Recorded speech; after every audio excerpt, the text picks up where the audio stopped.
Hi, I'm Bart Hanson, the owner and operator of CrushLivePoker.com.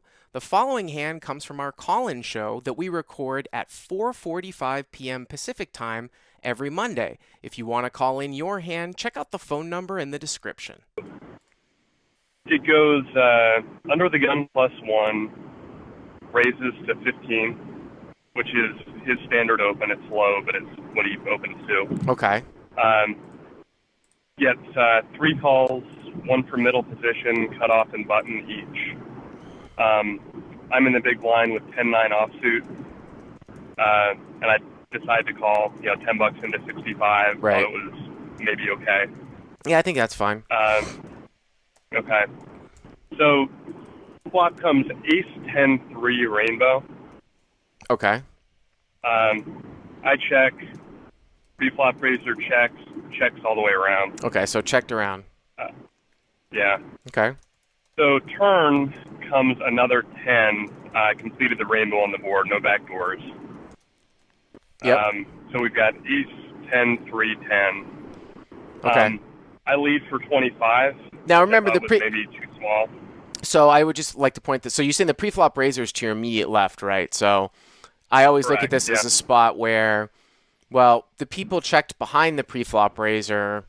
So sometimes we can go for a check raise in this spot if the pre-flop raiser is on the button. And we think that somebody up front can have an ace because they just naturally checked and they're going to bet an ace now on the turn. We can sometimes do that, but here it went check behind. So I would, I would probably just lead out here most of the time, I would say. Okay, so that's what I did. I let out 25, which I thought was maybe a little small. Yeah. Pre-flop raiser called pretty quickly. Middle position folds. Guy in the cutoff now raises to 65. And the guy on the button cold calls to 65. Okay. I might have missed out on somebody in the hand. So under the gun to 15, and then somebody calls an MP, cutoff, and button call. So it's actually like 5 ways. Is that right? Correct. Okay. Correct, yeah. So now on the turn, you bet 25. The preflop raiser calls, MP1 folds. Cutoff makes it 65, and the button calls, right? Correct. And the button calls. I mean, that's interesting. 25 call, fold, cutoff to 65. I think you probably just sort of have to play defensively here. Did it bring a backdoor, a flush draw on the turn here too, or something? Do you remember? No, total rainbow. Really? Total rainbow. Oh, that's really odd. If it's a total rainbow, I definitely would just call.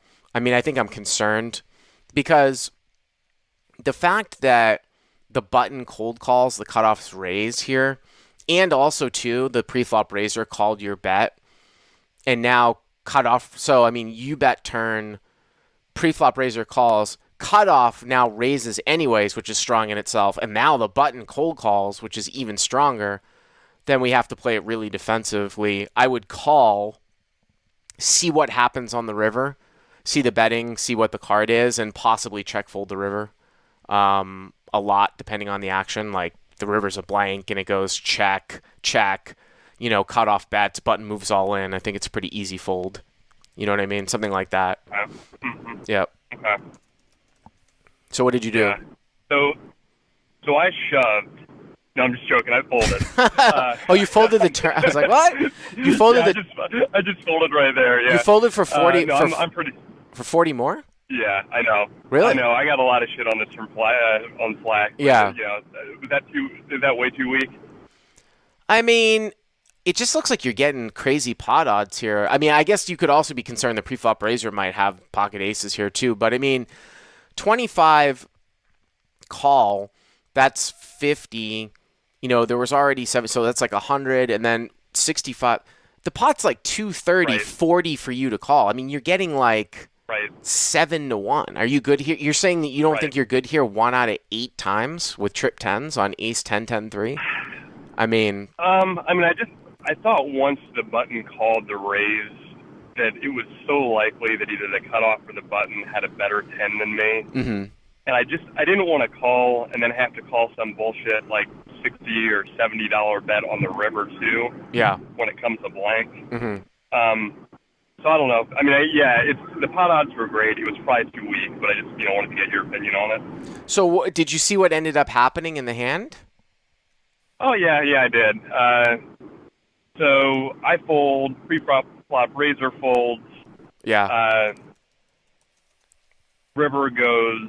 What's check, the river? Check. What was the river? Do you remember? Like it an was break a or total something? blank. Yeah. It was like a 5 or a 6. Okay. And the cutoff had an ace. The button had 10-7.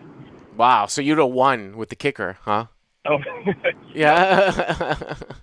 Well, I mean, that's sometimes the problem too. Is like, I think that's another element to this hand. Is I feel like that cutoff raise is a little bit of bullshit, or it's either very nutted or it's like a weird ace protection raise, because how often does somebody raise with a 10 for that sizing? Although you did say that the pot was rainbow, but I don't know, that kind of goes to an old CLP concept that I always talk about, where when you see small sizing from people, if they have a really strong hand, like if they flopped a set, they're either going to slow play it or they're going to bet larger because they don't want to get a bad beat.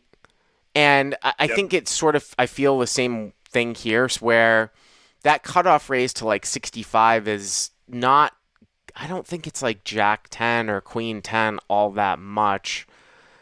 Even just going to like 85 or 100 or going 25 call, 125, like that's way more indicative of a 10 to me. So, I mean, obviously you got frozen by the button flat call. I mean, the fact that when the cutoff raises and the button calls, he should be strong. And I think you rightly read the fact that someone must have a 10 there. And it's usually the button's the one that's strong. Right.